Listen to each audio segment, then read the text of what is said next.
What's going on? My name is Marcus Whitley, and this is Good Behavior. Now, you can find me on all social media at I am Marcus Whitley and find any of my books, Both Sides of the Street, Choices and Consequences, Greatness Under Pressure, and Battling Demons, all on Amazon. Now, in this episode, I want to talk about what it's like to be a felon, because from the moment we get out, we're looked at differently. We're looked at and treated as if we're not even human. People talk down to us and act like it's only a matter of time before we get sent back to jail. It's a messed up feeling when it seems like the whole world expects and is waiting for you to fail. Being a felon isn't a disability or a disease. I don't need you to accept me. I don't need you to look down on me or feel bad for me. For anybody that feels that way, I could tell you this right now. You are not better than me. I don't know what it is that got you feeling that you could think you're better than somebody else. But I can promise you this, you're not. Yo, I'm a person just like you. I'm no different than you. I dealt with enough in my life being black, having tattoos, or now being a felon. I'm used to all odds being stacked against me. I've never had it easy, but it don't mean I'm gonna give up. I've had to grind for everything that I got in my life and get it out the mud. But honestly, that's what made me who I am today. If I didn't have to struggle or work as hard as I did, then I wouldn't be where I'm at. Think about that. If you had everything handed to you, would you appreciate everything that you got as much? Or would you feel entitled because everything was handed to you? I would have just been another statistic, probably a bum or back in prison. But I refuse to let that happen. I refuse to be what everybody expects me to be. I've worked too hard and have people counting on me. I can't just give up or make excuses because it gets hard. But look, I want to put this out there just so nobody gets this confused or get the wrong message, because I don't glorify being a felon. I don't glorify being in prison. What I do glorify is second chances and seeing others like me become successful. Because we have to work even harder than anybody else just to get an opportunity to be where somebody else would normally start. It ain't fair, but that's life. A second chance doesn't mean equal opportunity, but a second chance is an opportunity. What you do with it is on you. I mean, every morning that you wake up is a blessing and an opportunity. You got to make the most out of each day and stay productive. You can't expect to get to the top of a mountain in one leap. It takes steps and a lot of them. Listen, slow progress is better than no progress, especially when you're a felon.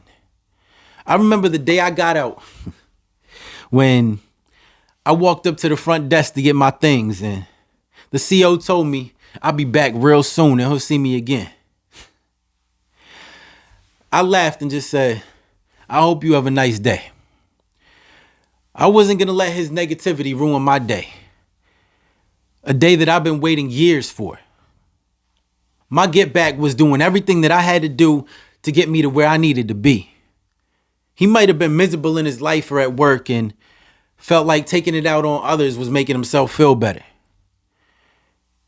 Now, I wasn't going to let nobody mess my day up for me.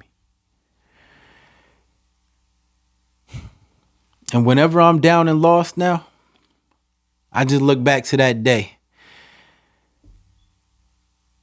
and think about how far I've come. Because it was a long road and it wasn't easy. And I'm never trying to go back there and have to start all over again.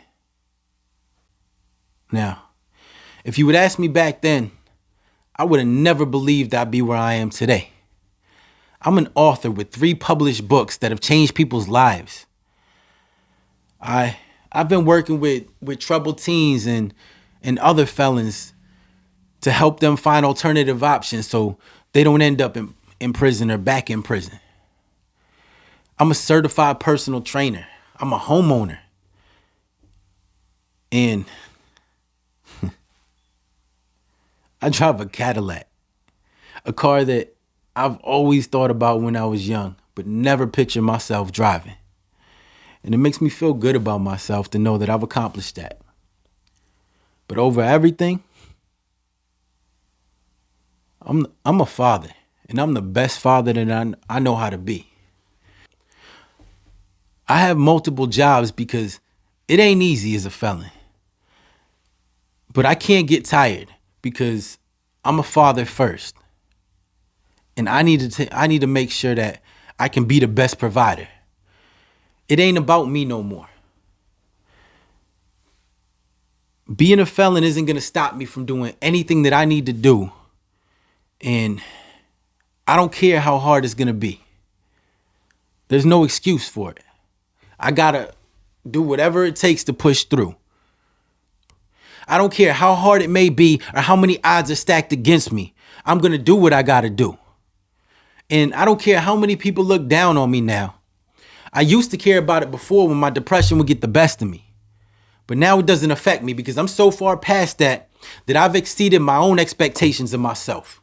Now, just because you made a mistake, just because you didn't live the best life growing up, just because you have a record, doesn't mean your life is over and you're beneath anybody else.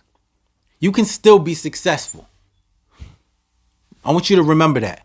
You can still be successful no matter what you have gone through. It's never too late for you to start. You can have the life that you want for yourself and your family. You just can't make excuses. You got to figure out everything that you want out of life and go get it. Now, I hope this episode was able to share with you a little bit about what it's like to be a felon in today's society. My name is Marcus Whitley, and this is Good Behavior. So until the next episode.